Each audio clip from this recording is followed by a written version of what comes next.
O que você precisa saber antes de ler livros de magia? Sempre que você começa a pesquisar sobre magia na internet, você vai cair em algum grupo de Facebook, ou canal de YouTube, como o meu, por exemplo, e você vai ouvir falar de vários autores consagrados no mundo mágico, por assim dizer, com volumes que são, bastante interessantes. Vou dar uns exemplos para vocês aqui. Eu desci minha biblioteca, vocês estão vendo que tá tudo a minha biblioteca, minha prateleira. Tá tudo bagunçado, então a gente tem aqui, Cornelius Agrippa, os 3 livros de filosofia oculta. Temos Peter Carroll, Kenneth Grant, Dion Fortune, Helena Blavatsky, que é o Lemegeton, que tem vários autores, mas o autor mais conhecido é o Mathers. Temos também alguns do Eliphas Levi, História da Magia, o mais famoso deles, o Dogma e Ritual de Alta Magia, e também Chave dos Grandes Mistérios. Todos esses autores são autores muito importantes para o seio da magia, para o aprendizado mágico, mas vocês precisam ter algumas coisas na cabeça antes de começar a ler esse tipo de literatura, e a principal delas é a pergunta de ouro, por assim dizer, que é o primeiro questionamento que você deve fazer a respeito de quem você quer ser. Você quer ser um grande mago ou você quer corresponder às expectativas das pessoas que estão no Facebook? Porque são coisas completamente diferentes e eu vou te dar o caminho aqui para você entender o que está rolando, beleza? Em primeiro lugar, quando a gente fala de magia, a gente tem o mesmo tratamento para a palavra que a gente tem para todas as outras profissões. O que quer dizer basicamente que existe o tratamento da própria profissão e o tratamento profano, que a gente vai chamar de senso comum, segundo a psicologia mesmo, o senso comum, termo da psicologia, beleza? O que é esse senso comum? É a forma como as pessoas que não fazem parte daquilo compreendem a palavra, a expressão e fazem uso dela. Vou dar um exemplo bobo para você, tá? A palavra teoria, para o senso comum, quer dizer uma coisa que está no campo das ideias, As pessoas estão pensando a respeito. Na teoria eu vou amanhã, certo? Agora, quando a gente está falando de ciência, teoria é uma coisa que já foi provada tantas vezes que ela é uma faceta bem real da verdade. Entendeu a diferença? A teoria científica do Big Bang, ela é quase 99% de certeza de ser verdade. Teoria para senso comum em teoria, a gente deixa um negócio profanizado. Não quer dizer que um termo está mais certo que o outro. Eles são colocados em lugares diferentes, beleza? E a gente precisa entender. Então, quando um mago fala de magia, é diferente de quando você vê as pessoas falando de magia no senso comum. A gente não solta fireball, a gente não faz chover, essas coisas todas que vocês veem por aí. Nós não somos o Gandalf, Nós trabalhamos de outra forma, a magia é outra coisa. E isso é o que vai te nortear antes de você entrar em contato com esses livros. No senso comum, em geral, as pessoas que entram em contato com esse livro, eles tendem a entender o livro como verdade, Primeiro porque é antigo, e as pessoas têm a falácia da antiguidade, A mesma coisa que um cristão faz com a Bíblia.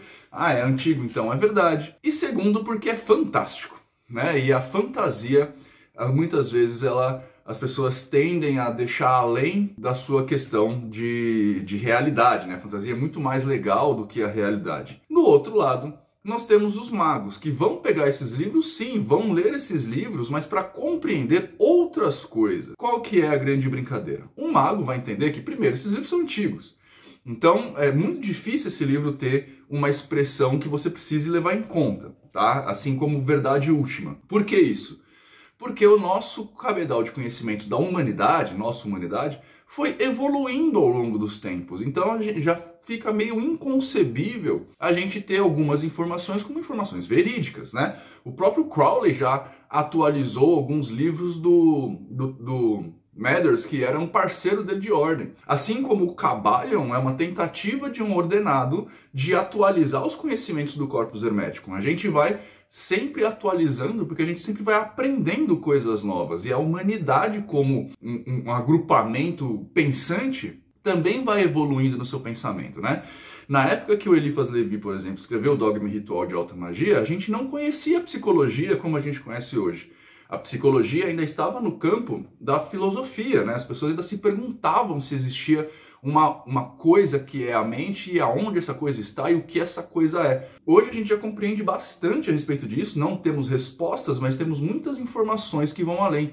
Então certas coisas do caminho do adepto do Bardon, por exemplo, já não fazem tanto sentido mais. É legal você ler para saber o caminho que foi percorrido, mas não é legal você ler para achar que aquilo é a representação da verdade última. E é aqui que geralmente pega, né? Porque é difícil você separar esse joio do trigo. Então, por exemplo, esses dias caiu lá no meu grupo do Teoria da Magia, que é o curso que eu ofereço, tá aqui se você quiser.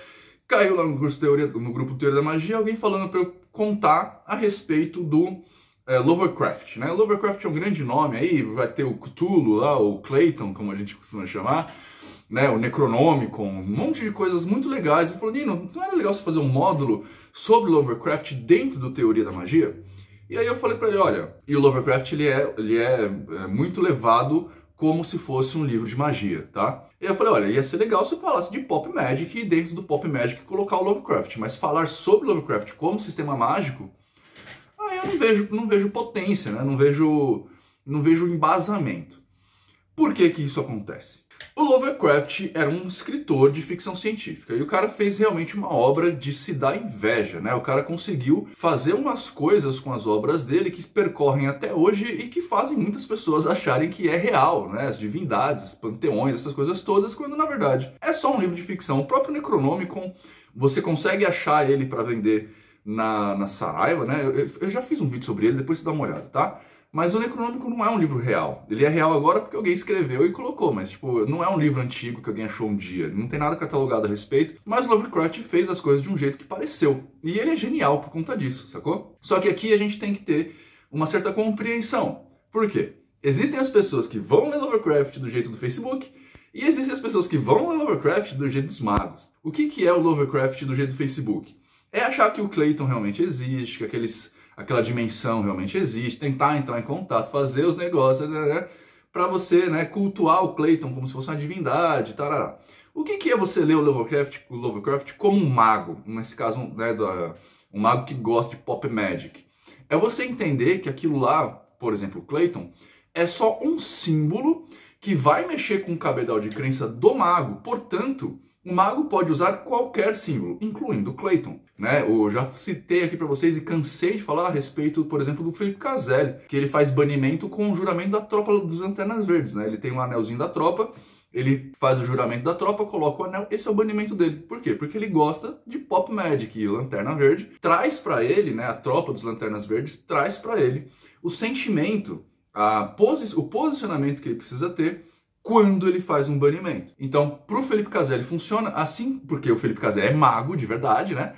Assim como funcionaria para qualquer outra pessoa usar o Clayton. Mas não que o Clayton realmente exista. Usar a mitologia Lovecraftiana não porque ela realmente é real, ela realmente existe. Ela é uma mitologia, mas sim porque você consegue transformar uma informação no seu cabedal de crenças e a partir da transformação disso, você trazer isso para a sua vida. Quando a gente está falando, por exemplo, de Paracelso, a gente vai ver que o Paracelso criou 12 homúnculos. Temos como provar isso? Óbvio que não. É muito mais fácil isso ser mentira, até porque a forma como ele criou um homúnculo, ela é completamente idiota, sabe? Tipo, você usa ovo de galinha e sêmen de humano, tipo, a galinha não tem o número de cromossomos que um humano tem, logo a gente não consegue fazer uma paridade, né, de cromossomos para ter um feto. Além do que, quando o ovo sai da galinha, o ovo já está estragado, o ovo lá não consegue mais ser, a célula não consegue mais receber um espermatozoide. Então, é lenda completa.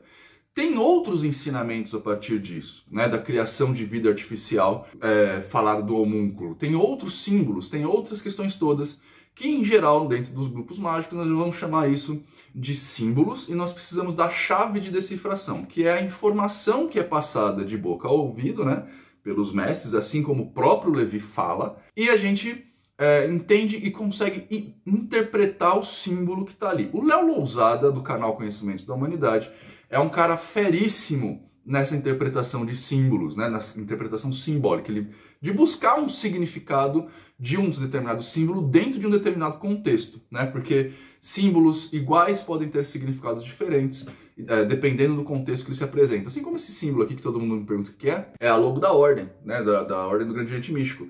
Esse logo aqui, para vocês profanos, é o logo da Ordem, significa Ordem. Para quem é iniciado, significa outra coisa. Para quem é discípulo, que é outro grau da Ordem, significa outra coisa. Para quem é mestre, significa outra coisa. Ou seja, depende do lugar onde você está. Quando a gente está falando, então, de literatura mágica, o que é mais legal de você fazer? Sim, entre em contato com esses livros, tá? Porque ele vai dar para vocês várias chavezinhas para você conseguir montar um cabedal de crença próprio, beleza?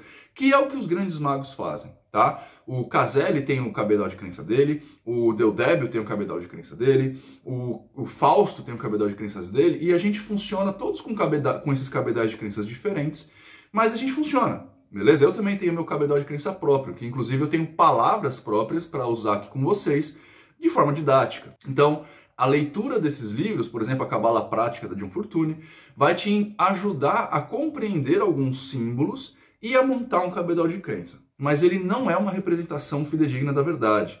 Até porque são livros antigos não tem como trazer verdades, porque as verdades daquela época eram verdades diferentes de agora, porque agora nós temos mais informações. Mas se você quer realmente conhecer livros bons para você ter com você e conseguir levar o seu conhecimento adiante para se tornar um grande mago, então para de dividir, beleza? Não existem livros mágicos ou livros ocultistas e livros profanos. Não existe.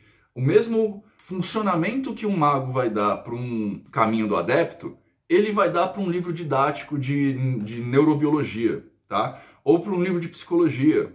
O Fausto agora ele tá com um livro de psicologia, meu, que foi o livro que eu usei no começo da pós, e ele esqueceu de me dar de volta, porque ele está estudando psicologia, tá? Claro, ele não vai ser um psicólogo, porque ele não está na universidade, mas ele está estudando. Por quê? Porque esses conhecimentos vão conseguir fazer com ele que ele entenda como é que o humano funciona e faça uma prática muito melhor, sacou? Se você sacou e se você gostou dessa dica, então clica em joinha aqui e se inscreve no canal para dar aquela força para nós, beleza? O importante é que vocês entendam, em primeiro lugar, não há livros sagrados, beleza? Não há livros que o mago tem que ler. O mago tem que ler o que ele conseguir ler e aprender o que ele conseguir aprender. Não há livros sagrados. Para de ficar entendendo isso, tá? Não é porque o livro das 3 filosofias ocultas aqui, ele é grossão, grandão, que ele é um livro importante. Você pode passar a vida sem ler e você vai ser um mago do mesmo jeito, fechou? O mais importante é você conhecer a realidade, porque é só conhecendo a realidade que você consegue alterá-la pelo poder da vontade.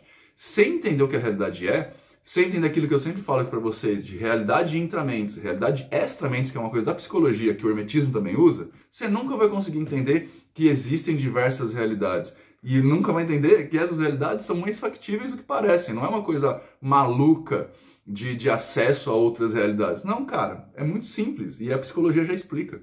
Então, usa esse conhecimento para alterar a sua realidade através do poder da vontade. Fechou? Não fica malucando aí, não, porque isso não vai te levar para lugar nenhum, tá? É muito melhor você estudar o que existe do que você estudar. Bom, era isso, um vídeo curtinho hoje, mas eu acho que trouxe bastante coisa pra você, tá? Espero que você tenha gostado. Se você gostou, curte, compartilha e dá sua opinião aqui embaixo, porque eu quero muito saber a opinião de vocês sobre o que eu falei hoje. Vocês gostam desses livros antigos? Você acha que eu falei groselha? Qual que é a brincadeira, beleza? Agora sim, espero que você tenha uma ótima vida, seja uma pessoa melhor que você foi até agora. Tchau!